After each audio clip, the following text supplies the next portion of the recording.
Greetings! If you are teaching BUSN 1300 Personal Finance, this is Joan McGrory again, and thank you for agreeing to teach for us. I welcome working with you, and I wanted to take a moment and show you the Connect materials. Now, preparing videos for multiple things that you will need. You've got to put a syllabus in simple syllabus. You need to use the pause shell course, right? That also has materials available for you. And another essential is Connect. So I want to show you that. You're going to love Connect. What you're going to do is you're going to log in to the Connect McGraw-Hill website, and you'll have access to your instructor materials. Now, I'm going to push you a copy of this course. Notice I even have as the course name, your course. This video I may use for multiple semesters, but right now we're talking about the 2022 fall semester. These dates indicate the dates that students can register into your section. It's not the dates that they can access it, but of course they can't access it until they can register. So if you may have to adjust these dates, is my point. If your term is different, then make sure you're aware of the college calendar. Now, how do I do that? Well, that's where kind of some of these buttons over here come in. Also, this button up here. So if I click here, notice that I can edit the title of that. Here's where I can set these registration dates. I like to make a backup copy of my courses. If you want to duplicate the content, you can delete that. Be careful about this delete, right? But so look there. This will tell you the students. It's a list of the students registered into your class. Right now it's before the semester has begun, so no one is registered. This gives you some very quick performance reports. I tend to use some of the other reports, but check that out. It's pretty cool. And section options. Definitely need to look at this. Okay, registration sheet. You will need this. So go ahead and click on that when you get your copy of the course. And I want to emphasize that your course and my course are two different courses. So don't use my information. Okay, don't use my course information. But you can, if you want, print this and give this to students, or quite simply you can email them the link to your course. Here's how this works. Some book publishers require that you give your students a section ID code, and that's how they get into your class, is through that section ID code. The way that McGraw-Hill and Connect work is that the very first time, and please emphasize this to your students, the very first time that they connect to your course, they must use this website. Some students will have experience with Connect if they've taken another business course where we've used it. And so they'll go, I know how to use Connect, and you don't need to go to this website. Well, to some extent it's true, because you can just go to the Connect McGraw-Hill website and log in, but what you're not creating is that relationship between their username and your class section. And so that needs to happen. It works best, trust me, if they will start at this website. So what I would do is double click on that and copy and paste it into an email, put it into pause so that the students can easily get to it and they can go into it. As they register, remember there are some instructions to help them register in pause. You can guide them through it if you have computers in the classroom, for example. I encourage them on this initial registration to always be at, let me use my air quotes and say, a real computer. Students have told me that they have experienced hiccups when they are trying to do this with their cell phone, for example. But if they run into trouble, you've got in pause, there are links to help resources, and you may need to use this link. Okay, so maybe that first time, if they'll just sit at a regular computer to go in, they'll be in good shape. Okay, so we got there by clicking. Here's the course that I'm going to push to you. You're going to click on that registration. Now, if you don't want that long website, you can edit the section details notice that, and you probably want to do this, you probably want to change your section name and make sure it reflects your particular course. Maybe you could put, Miss Smith's course, right? Dr. Smith's course.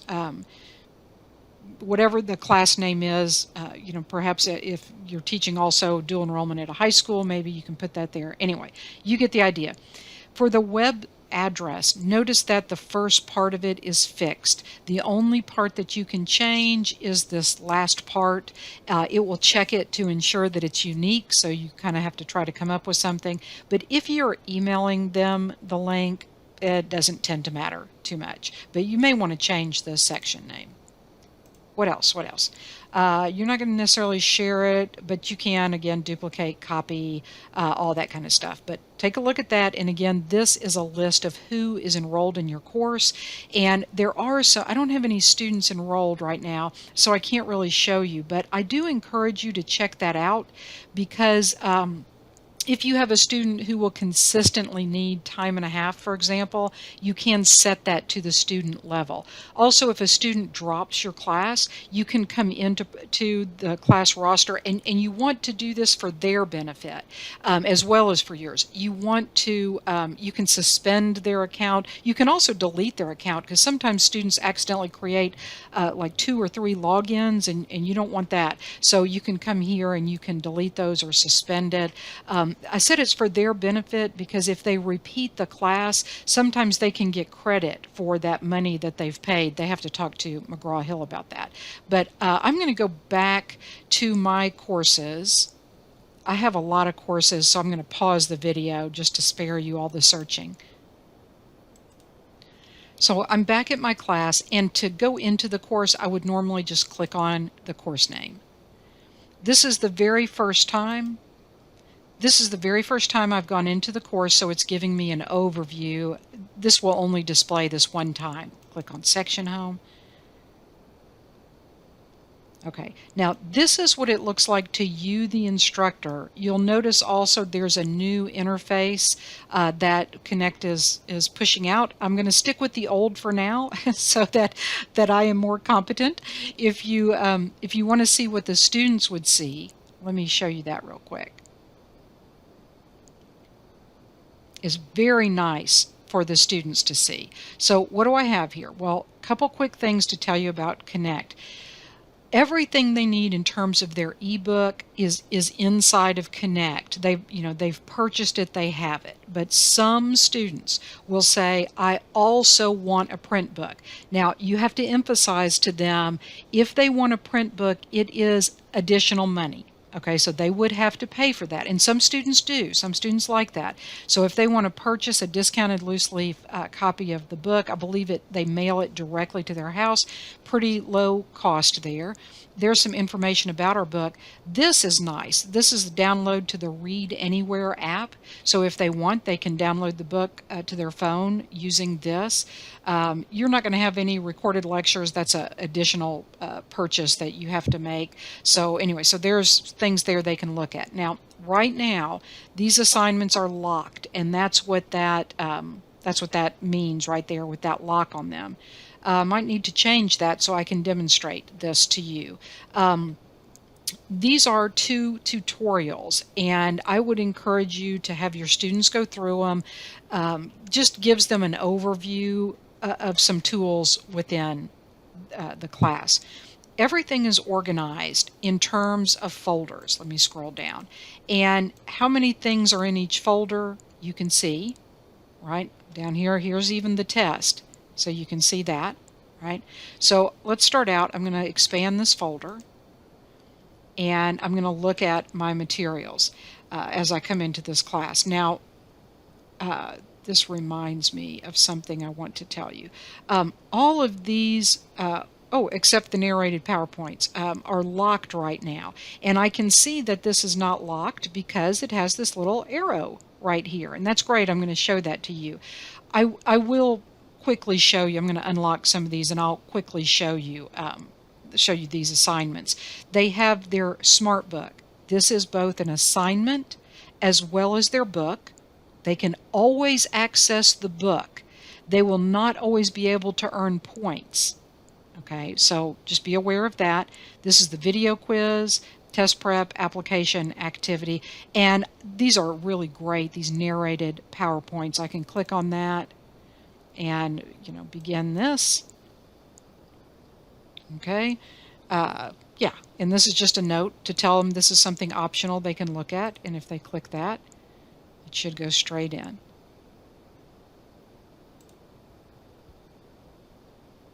Whether you are in college getting ready to graduate at the So you get the idea. I'm going to stop that, but that's typical of each chapter. Let me exit this.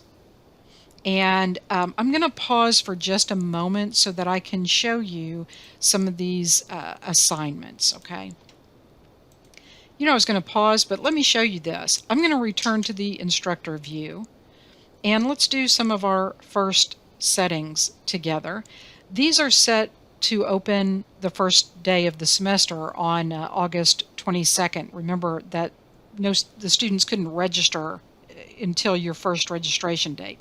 For these two assignments, I'm just going to select, and up here, Manage Dates, and let's see if it'll let me do this. And I'm going to try to change this to the current date, which happens to be the 20th, and I think it's going to make me wait until at least 1:40 p.m. Oh, and I bet that has to have a 0. Let's see if it'll take that. Excellent. Okay, so I see that the date has changed. That's good. If I want to make this invisible, I'm giving you the very quick lowdown. Okay, wait for that to go away. This one is visible. This one is invisible. If I click it again, now they're both visible. Here's chapter 1. I'm going to expand this. Now I'm in the instructor's view. And let me just very quickly select all of these. And I'm going to change the dates here as well. Now, look at the different functions, and I'll leave these to you to explore. I'm going to manage dates, and I'm just going to do the same thing very quickly. See how fast of a typer I am.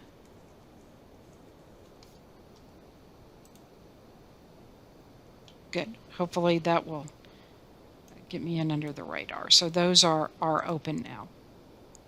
Okay, so hopefully I can get into these now. Each folder is a chapter, and each one is set up to have the same type of materials. As I look at these, the icon here gives me an idea of what the assignment is. This icon in particular tells me that it's a simulation activity, which is good. I want to demonstrate that to you, but I'm just going to look at this one chapter. Okay, so this is the instructor view. Across the while I'm here, let me show you more. Across the top, here's performance, and I have reports. You can look at the scores for all students on an assignment. You can look at scores for one particular student. I use these two a lot, but I encourage you to look at all of these reports, because there's some very powerful reporting options here. But very quickly, for example, you can click assignment results. Let's say that they just finished their work for chapter 1. I'm going to click this first one, hold my shift key down, click the last one, which selects all those. Over here, I tend to grade only the highest score, because I do give them multiple attempts on assignments. If you choose to exclude attempts submitted after a due date, for example, that's up to you. Drop assignments with lowest scores. Well, remember that pause is the official grading system. So I look at points. You can look at both. You see the options here. I'm going to click on View Report. Now, I don't have any students right now, so I can't show you anything, but you'd get a nice little grid here of your students and their scores, and an option to export that to Excel if you would like to, do that. So really convenient, very nice reporting features. Now, to go back to home, I could the home of the course. I just click that. Okay, so I'm going fast, I know that, but you can rewind the video. As a faculty, there's another thing that you want to know, and that's this link, library. Now, students do not have this. This is just for you. This is a way you can access the ebook. How are they going to access it? Again, through that smart book assignment, through the app. They can download it, right? all kinds of things that, I encourage you to explore. This test builder, if you need to give some printed tests, very handy. But notice here, Instructor Resources. And it may require me to, okay, it might require you to log in again, just, to really prove that you're faculty. And in this corner over here on the side, this first link says Instructor Resources. This is the manual. Now remember, I've put a lot of these things in pause for you as a convenience. Solutions manual, PowerPoint presentations, all kinds, even, oh, you might like this one, videos. And so here are some videos that you can show for each chapter. Now remember, they do have videos as part of their assignments. Here's a video case. So this, how to get your dream home. Acing a phone interview, well, okay, buying your car online. These might be some great things to show in class. So I'll leave that. Even the narrated PowerPoints are here. So I encourage you look through those resources. Again, this is a separate tab that just opened, and I got to that by clicking Library. Okay, so Performance is your reports, and you can go back to My Courses to see all of your courses. Home is what we would do to get to this Instructor's View. Now, this is going to be changing because, again, Connect has an updated interface. So Student View, because I do want to show you what your students are going to do. We've talked about these links over here on the side. If they want a printed book, if they want to download the book to their phone, this is an easy, quick way to do that. But when students first come into Connect, they actually do not see this view. I wish they did. What they will see when they first come into Connect is this to-do list. And if I was you, the best advice I can give you is I would tell my students to never, ever, ever use this view. I preach this and they use it anyway, and it gets them into trouble. The to-do list only shows 7 days. So if they are 8 days away from something being due, they will see nothing, like they have nothing to do, and they may not check it again for 3, 4, 5 days, right? And so now they're on a deadline. Even more tragic than that, and it's not customizable. Even more tragic than that is that what constitutes done. If you attempt an assignment and you fail it, well, you did it, didn't you? Isn't that tragic? You give the student multiple attempts, and yet it's not going to show in their to-do list. So, it is the default destination when the student logs in, and I hate it. So I'm sorry I share that with you. Yeah, I'm not opinionated at all, as you can tell.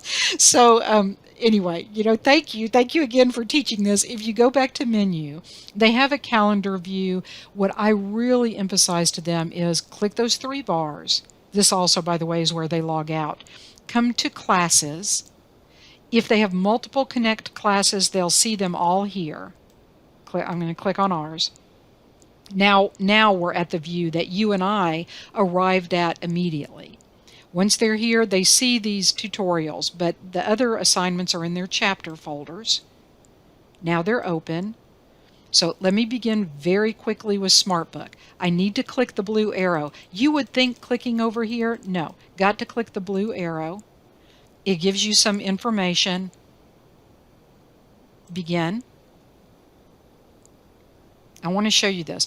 When they come in, SmartBooks are very different from other assignments that you may have taught, and it just takes just a minute to get ready for this.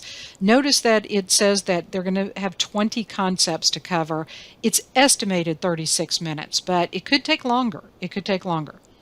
At this point, they can start reading if they want. A lot of students will go straight to the questions, right, because they're trying to get done. No matter which decision you make, you can flip-flop back and forth between these two. I like to start reading, because what I want the students to see is that this is the book. Notice that it even says page 3. If they had a printed copy of the book, this is exactly what it would look like. It's got graphs. Sometimes it has embedded videos. Now that you could never get with a printed book. But see how it looks just like a book? Now, somebody's been marking up my book, right? That's what it kind of looks like. Somebody's been in here with some highlighter. By the way, you see the accessibility, the read aloud. You can adjust the size of the font. This is how you go back and forth between pages. And there's also a menu item here to move, freely about the book. But here's what this highlighting means. It's interactive, and that highlighting will change as the student answers. Look down here. 2 questions. When they go 2 questions and they start answering questions, then the book will know. If I answer a question about opportunity cost and I answer it correctly, then I don't need to have that highlighted necessarily, at least maybe not in yellow, because I already know that concept. So the highlighting is going to get interactive. If I am missing questions on a topic, it might add some highlighting. Okay. Sometimes if I can go, let me go to the very top, and I'm going to go back a page. Sometimes text is grayed out. Oftentimes it does it on the first page. Sometimes text is grayed out. If it is grayed out, you simply click on it. It will make it active. It simply means it's not the most important thing they need to focus on right now. I know. As a teacher, you are saying, don't they need to read the entire book? Yes, but they tend to read it in non-sequential order.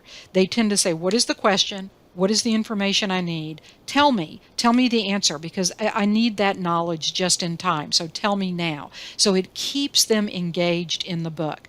Everything is very clickable. Like you'll notice these learning objectives, I can go straight even to the appendix, but I can go straight to things that I want to review. See, there's a lot of highlighting there. So obviously something important there that I need. Look at that, very step-by-step. It's an excellent tool. This is an excellent tool. Look at the big block pictures there. I love it. Okay. Now, look at this, even calculator. Isn't that great? Now, reading is great, but you also want to encourage students that reading alone is not enough. The way that you read with purpose is you answer questions. You can read something and think that you are doing what you need to know, but if you're not reading with purpose, then you're not going to be able to answer these questions. And this is great preparation for the test. Great preparation. Now, I've got the test prep quizzes, but I'm telling you, this is some deep learning here. So I'm going to click on 2 questions, and this is important. You make progress by completing concepts. I've got 20 concepts to complete. To complete a concept, I must answer 2, not 1, 2 questions on a concept. I can't get to the end unless I do that. So I cannot simply decide, well, this is a 40-question quiz and I'm just going to bomb 10 questions. I can't do that because I can't get to the end. Ultimately, my score is the percentage that I complete. Okay? Ultimately, that's the score. Look at this. It's okay to get questions wrong. You can still earn 100% because guess what it's going to do? It's going to give you another question on that concept that you missed. So how many questions you have to answer depends on how accurate you are as you go through. Submit your answers by selecting your confidence level. This will not affect your grade. The student can go in and look at reports on their own activity. If they are saying low confidence but getting things right, that's a sign of guessing and they need to study. If they have high confidence and they're getting it wrong, they're misunderstanding something. So they may want to look at those reports as a very effective study tool. Got it. Okay. Some of these, I'm not going to read this. We just don't have time. I'm just going to pick that. I'm going to say high confidence. Oh, look at that. That will never happen again. I got that right, and it tells me the correct answer. That's awesome. And look, it started to fill in half of one of my concepts. Click next again. Let's just go D this time. I'm going to say high confidence. This would never happen in a real classroom situation. But notice it didn't necessarily complete that concept. So I'm going to click next question. And now see, here's multiple select. I have no idea. I'm not going to read this right now. If I get this one right, this is okay. So if I get it wrong, it tells me that I've gotten it wrong. And down below, it's going to tell me the correct answers. Now, here's even to me, the more cool part. I can click reading and go to the book in general, or I can read specifically about this concept. I got it wrong, I'm irritated, click read about this concept, and look at the blue highlighting. It's trying to say, here was the answer right here. Okay, so now you know. You may need to read a little bit above, may need to read a little below, but it's okay. Here's where it is in the book. See how they're going to read it in chunks and not necessarily sequentially? Back to questions. I'm trying to go as fast as I can. There's kind of a lot to cover. Let me go to the next question. True, false. There we go. Now, I don't know anything about this concept. Creating and implementing a financial action plan is the third step of the financial planning process. Oh, is it the third step? Is it the fourth step? Is it the first step? I don't remember. So before I answer and get it wrong, why not take a moment and read about the concept? Look at that. Third step, identify the alternative course of action. I can't even remember what the question was. Alternative course of action. Okay, and so I can look at all these steps real quickly to increase my knowledge. Then, if I've got the answer, a financial action plan. So should I say true? Should I feel really good about that? No, I was wrong. I honestly barely looked at that. So I got that wrong. I should have gotten it right from my reading. That's terrible. I'm talking and I can't digest what I'm looking at right now. Okay, so I apologize, but you get the idea.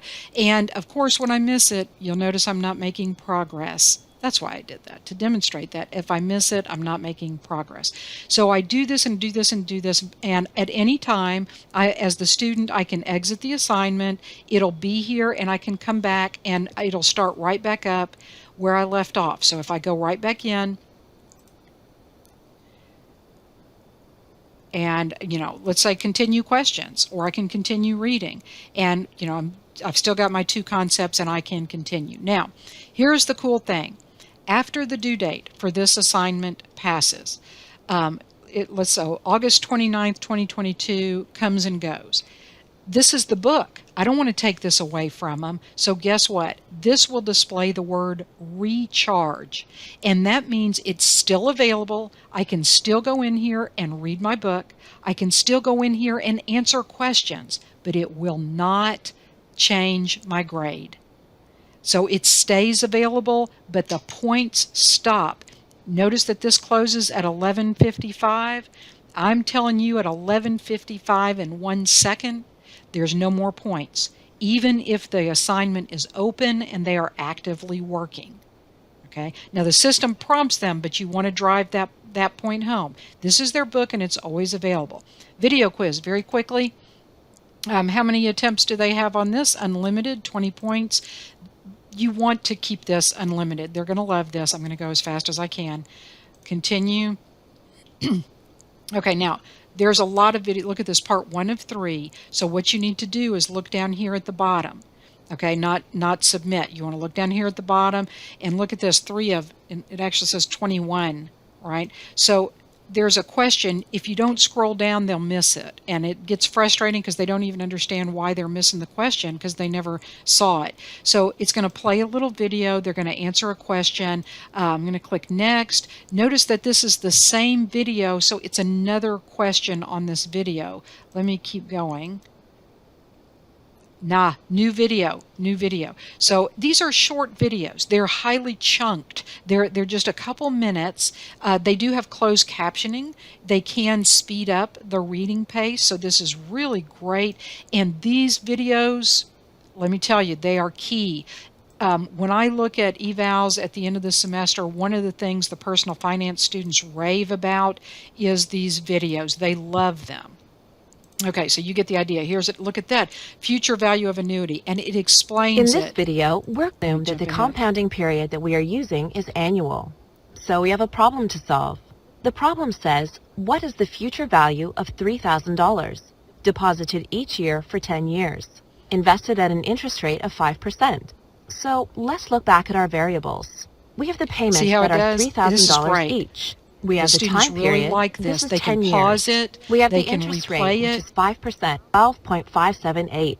Taking 12.5. How to use the table. So this is a great resource. Okay, I haven't answered any questions. Do you think I'm still lucky? Let's see. I'll just answer a couple. to see, so you can see what the feedback is like. It's a lot of questions, but remember it's a 20-point assignment. In this case, there happens to be 21 questions. Okay, so that's enough. Submit. It says I've skipped a whole bunch of questions. I can visit the map to return to those questions or just click submit, which I'm going to do. View results. And now here I am. Ooh, look at my score. It's dismal. But here I am, and it's telling me this is the answer. Now, there are settings that you can explore if you don't like that. The answers are scrambled. I believe the questions, for these videos, they may not be scrambled.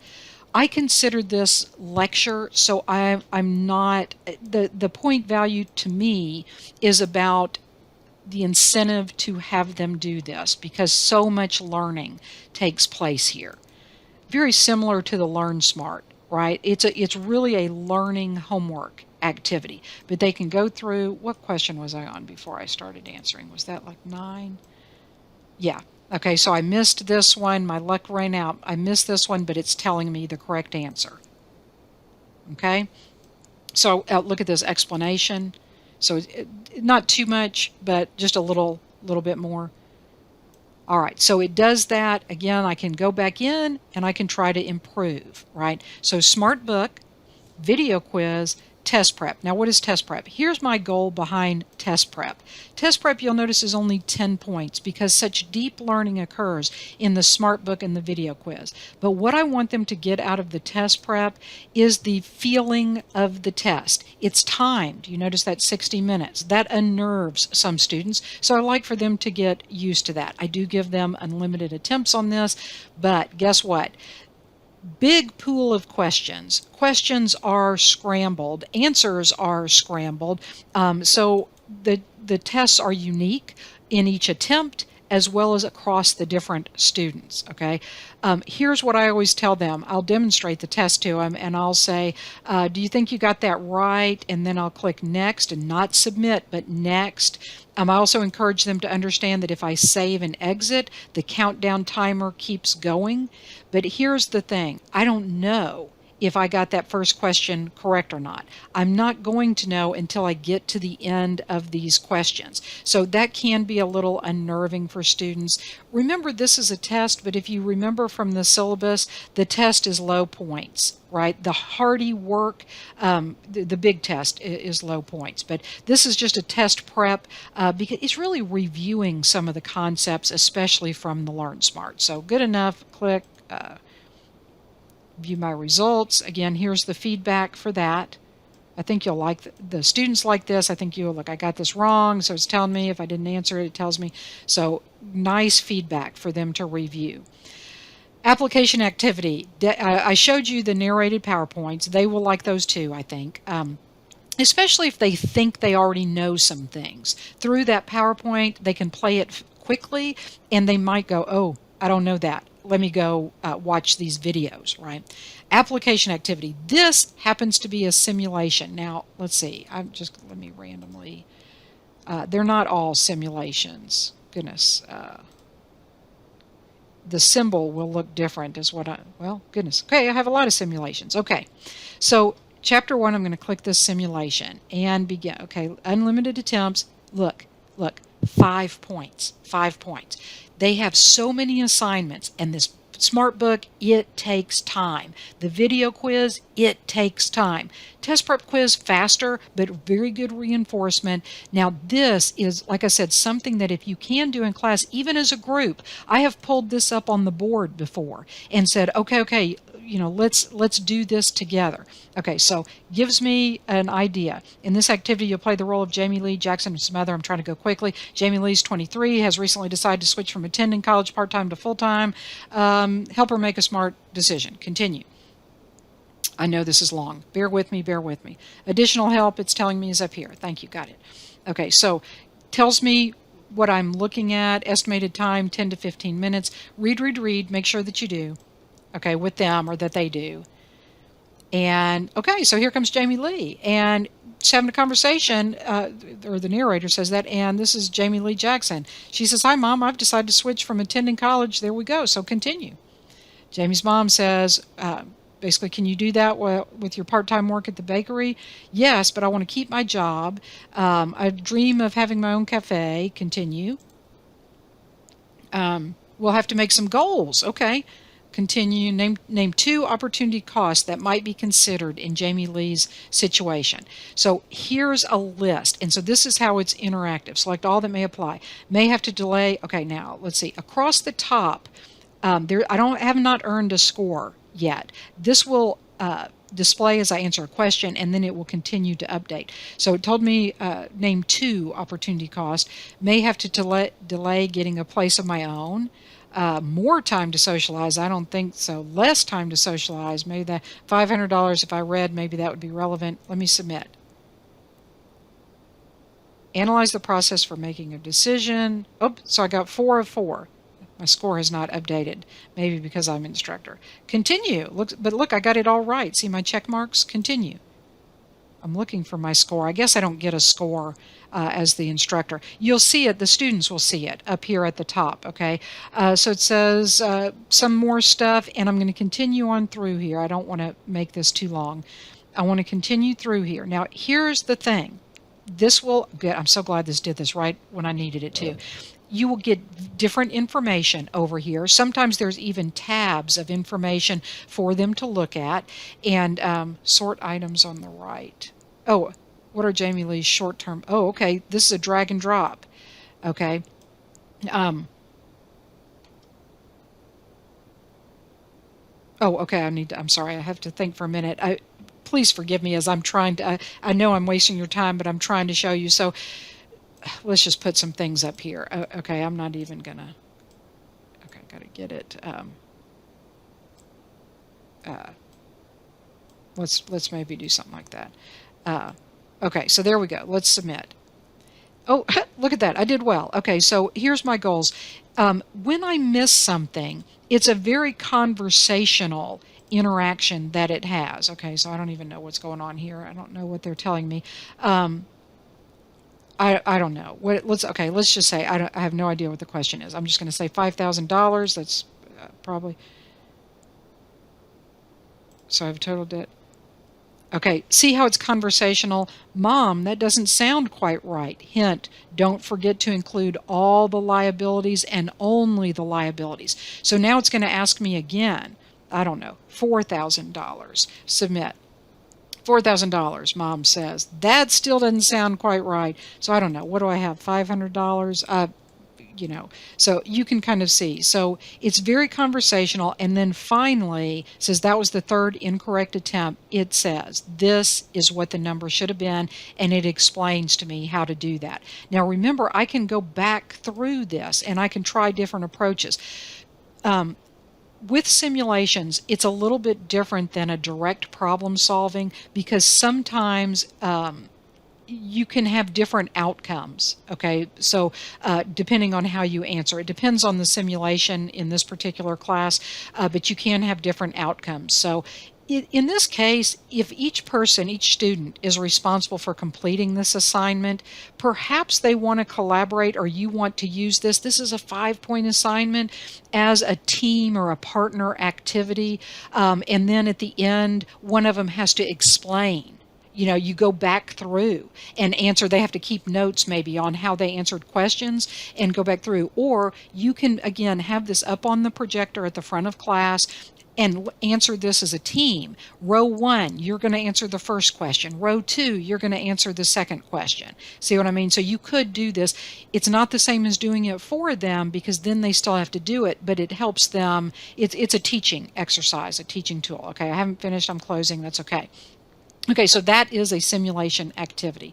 So those are the grades. Remember that when they finish, if you go back to instructor view, you can get their grades by clicking Performance, Reports, and going to Assignment Results. I typically export them as Excel, and then I go to Pause, and again, I manually enter those grades. It's a great opportunity also for me to see what they're doing, and I email them and say, look at those grades, make sure I type them in into Pause correctly. I hope this helps you get started. Probably the other significant thing I would emphasize is don't forget this library option and your instructor Resources. Okay, so when you click that, then you'll have like case videos and things like that that you can watch as class. You could even go through some of the videos, the assignment videos, as part of their classwork and answer questions as part of their classwork. Okay, thank you. I hope this helps. Thank you again for teaching for us. Goodbye.